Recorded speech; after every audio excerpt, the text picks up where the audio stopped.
What is up? Welcome to my new studio. Kyle Russ here with Hydro Mind. Every week I'm bringing you the best fitness tips for surfers to help you catch more waves, catch better waves, and extend your surf career by years by living a healthier lifestyle. So it's the beginning of March right now, so I'm going to be talking about fitness goals. So statistically speaking, at this point, 98% of people who made a New Year's resolution have given up on it at this point.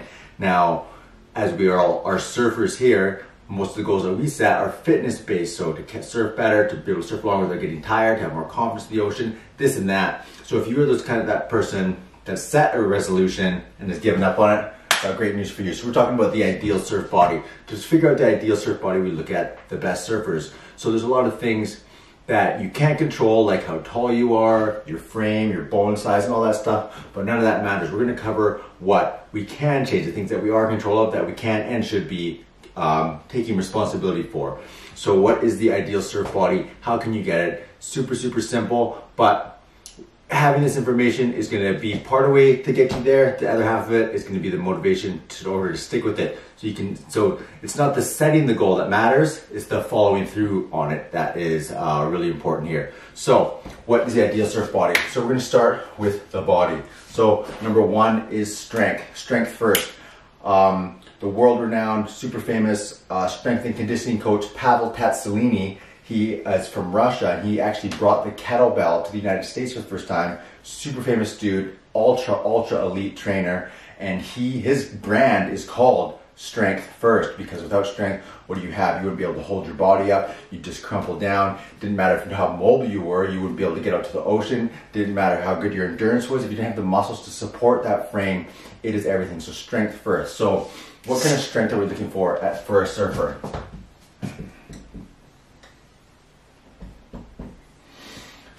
So strength, it isn't that simple of a thing. It's not, for surfers, it's not how heavy of things you can lift. That's more bodybuilding style or powerlifting. That has nothing to do with surfing. So you want to have total body functional strength.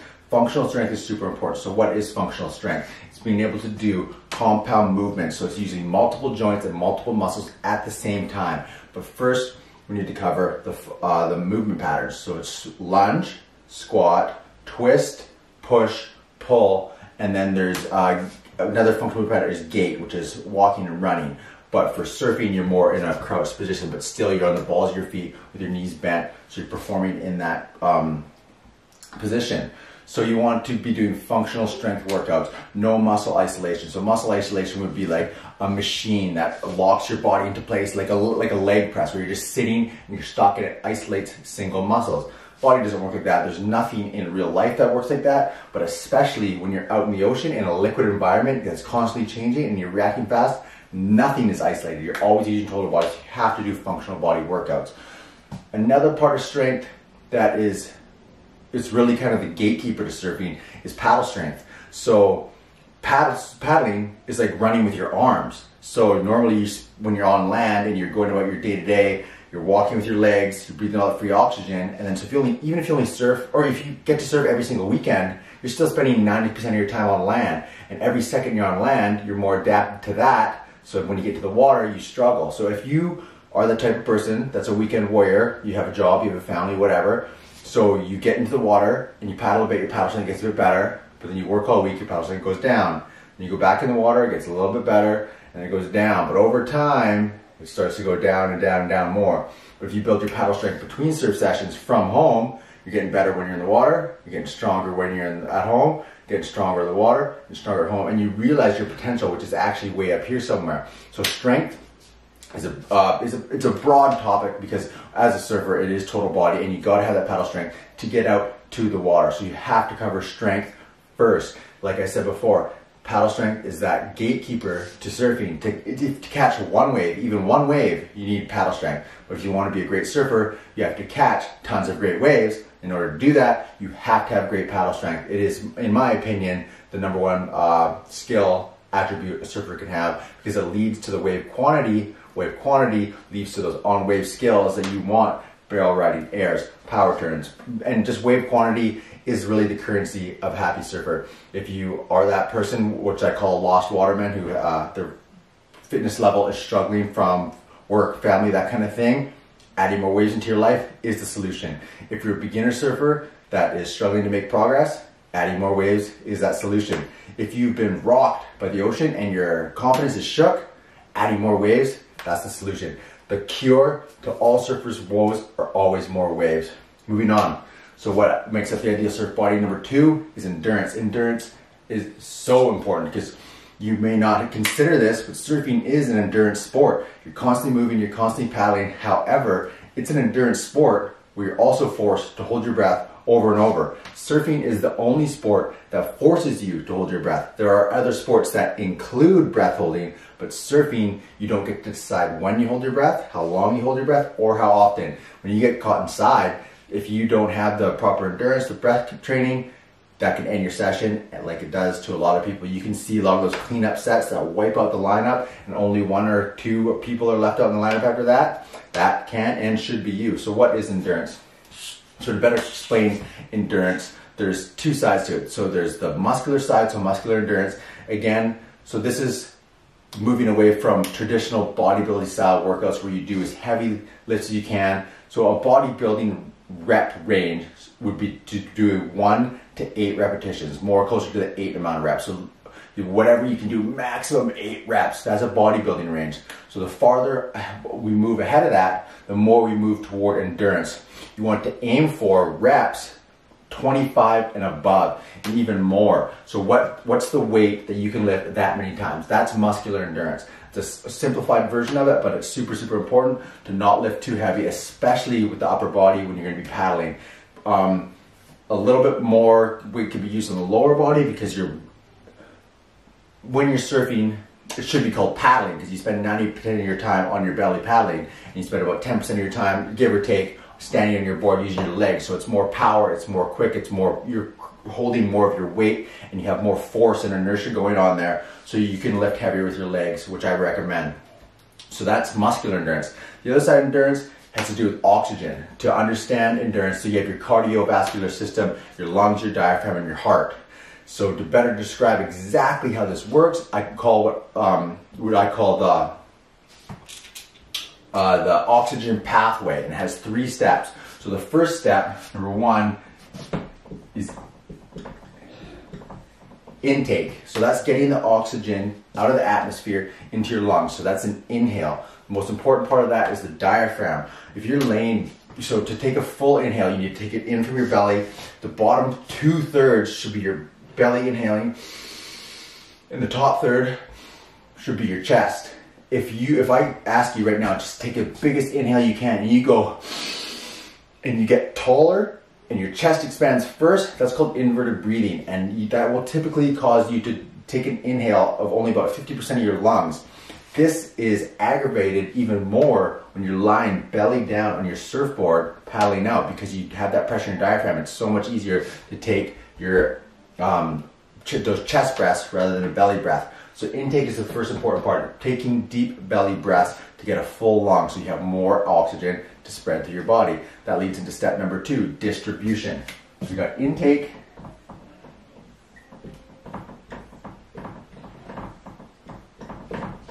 and then distribution. So this is getting the oxygen out of our lungs through our arteries and into all the rest of our body. So that has to do with your heart. So pumping your heart. Your heart pumps all the blood through your arteries to distribute the oxygen to all your limbs where you need them, into your muscles. So strengthening your heart. The best way to do this is to do high intensity interval training. Get a really high heart rate, so it's sprints. So get your heart rate up, get your heart working really, really fast, and then give it a brief rest, and then go again. Traditionally, people have thought that the best way to do endurance training to train your heart is to do long death march style cardio.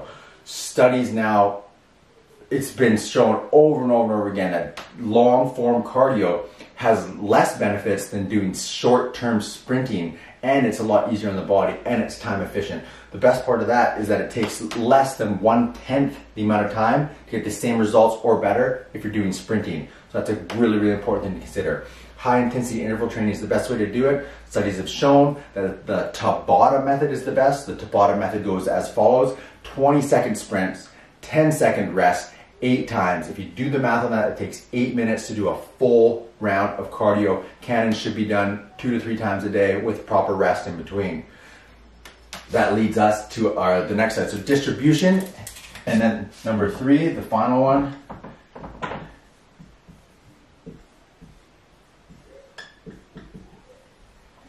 is absorption. So just because you've distributed all that oxygen into your blood, to your body, doesn't mean all of it's getting into your muscles. There's something called the Bohr effect, spelled B-O-H-R.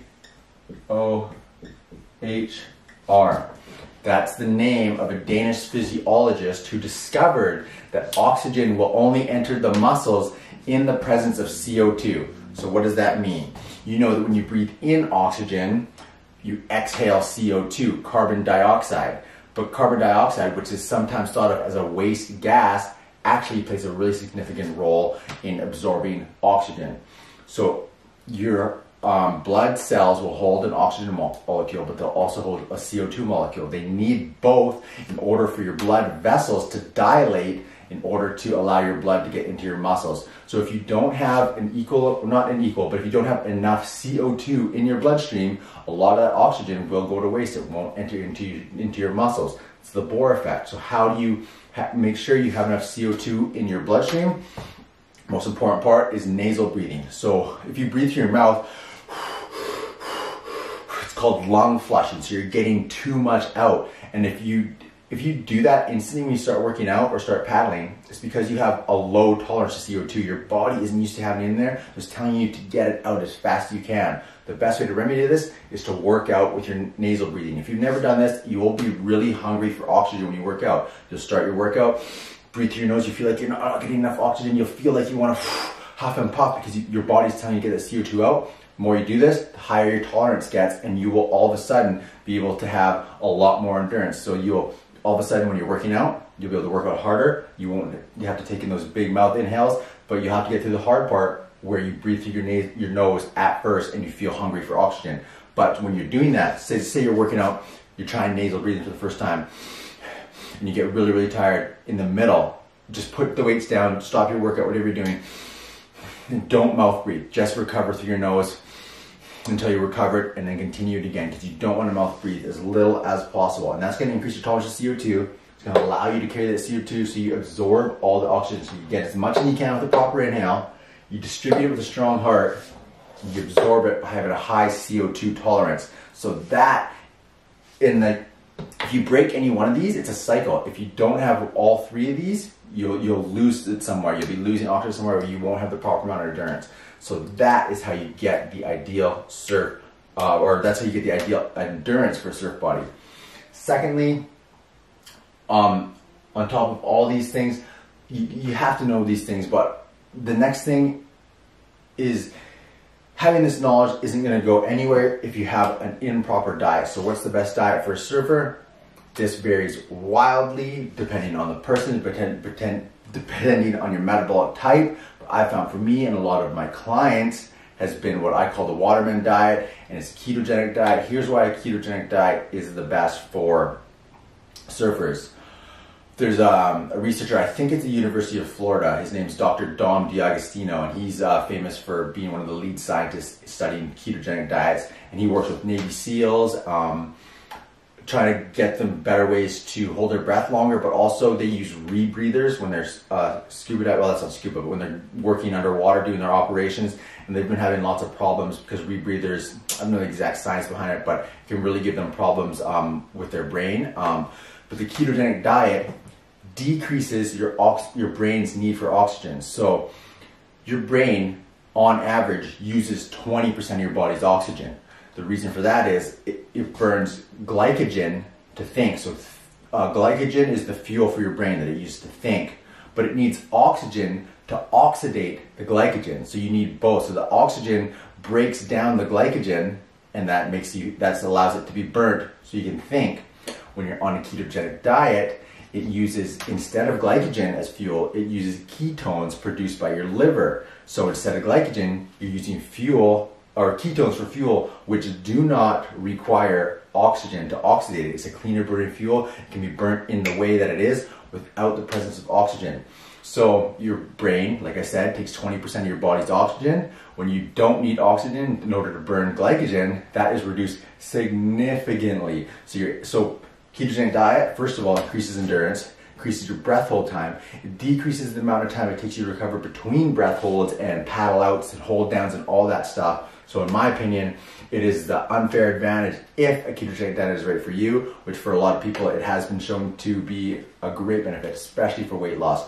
That leads me into my next point about the ideal surf body is a strength to weight ratio. So you want to have as much muscular endurance, as much muscle as you can, but not so that you're super, super heavy. So again, this goes into more functional training, total body training, lightweight, high rep training, and that kind of thing. The important part of these things are all things that you can control. You can control your strength, you can control your endurance, you can control what fuel you're putting into your body, and you can control the type of work that you're doing and how often you do. These are easy things to do. See, like all the stuff I'm saying here, this can be done 20 minutes a day. If you have 20 minutes a day, you can rock all this stuff and you can transform who you are as a person and as a surfer. The best thing about using surfing as a reason to get in better shape is something I call the motivation feedback loop. Because if you think about when you first start a workout program and you're just running off motivation. Well, motivation is a finite resource. It runs out throughout the day. So if you think about, you wake up in the morning, you get up early, you're tired, you drink coffee all day, you get stuck in traffic, you work all day, get stuck in traffic again, you get home, you make dinner, you deal with your kids, whatever. So at that point, you've used all your motivation, you've used all your discipline, you've used all your willpower, and it is gone, you've got none left, you're reaching for the unhealthy food. So it's like pushing a rock up a hill. Oh, that's your discipline, that's your motivation, all that stuff is gone. The most important part of what I call the motivation feedback loop is if you do a workout that makes you better at surfing, you do your workout, get results in the water, and then you feel that joy, you get that feedback, you get that pleasure, and when you go to do your next workout, you have that pull towards the ocean, you get pulled towards those great waves to do your next workout, and then all of a sudden you surf better. Then you have more motivation to do better in your workout, and then you surf better, and it goes on and on and on, and it carries on like that. So instead of that pushing that rock up a hill, you have something great pulling you towards it, and that is not finite. That can last forever. I am living proof of that. I can tell you that, and so are a lot of my clients. The important part about the motivation feedback loop is you have to get into it as quick as possible. So you need a program that gets results, that's proven. That's why I recommend paddle strength to everyone, because paddle strength is the guaranteed way to see results in the shortest amount of time by getting more waves. Wave count is the currency for our money or happiness as surfers. That's the most important thing. So it is the middle of March. Statistically speaking, 90% of people have given up on or 90% or more have given up on all their New Year's resolutions, and I don't want that to be you. If you have slipped, if you've never even started, and you want to surf better and you want to catch more waves, but you don't know where to begin, I've got the deal for you. I'm going to give you free access to HydroMind U. This is my online membership area that has all the stuff that I'm talking about here. It has all the follow-along video workouts. It has the made-for-you nutrition plan, and as a free gift to everyone that joins right now, I'm giving my paddle strength system. It's a value of $200. I'm giving it to you for free, and I'm going to give you access to all this stuff for free for 2 months. So we're going to be calling this the, I don't know, the New Year's plan or something, the New Year's reboot, the resolution reboot. And this is just a way to make sure that you get all your things in order. I want to make sure that you are the healthiest self, and using surfing as a vehicle is the most reliable way to do that, because you're doing it for yourself, you're doing it for your own pleasure, your joy, and your lifestyle. That's all what it's all about. So if you want all that stuff, free access to HydroMind U, the free Waterman Shred diet, and you can get my free paddle strength system on top as a gift for you, for just for signing up, and you can keep that for free even if you don't decide to continue with all this stuff. But I know that you will, because it's the best stuff out there for getting results fast, getting that motivation feedback loop, catching more waves, being in the best shape of your life, and here's what's most important: extending your career by years by living a healthier lifestyle. My name is Kyle Russ. Thanks for watching. We're here every week. If you like this video, leave a comment below. Tell me what you thought. If you have a question, leave it in the comment below. And please like, subscribe, follow, all that great stuff. My name is Kyle Russ. I'll talk to you next week.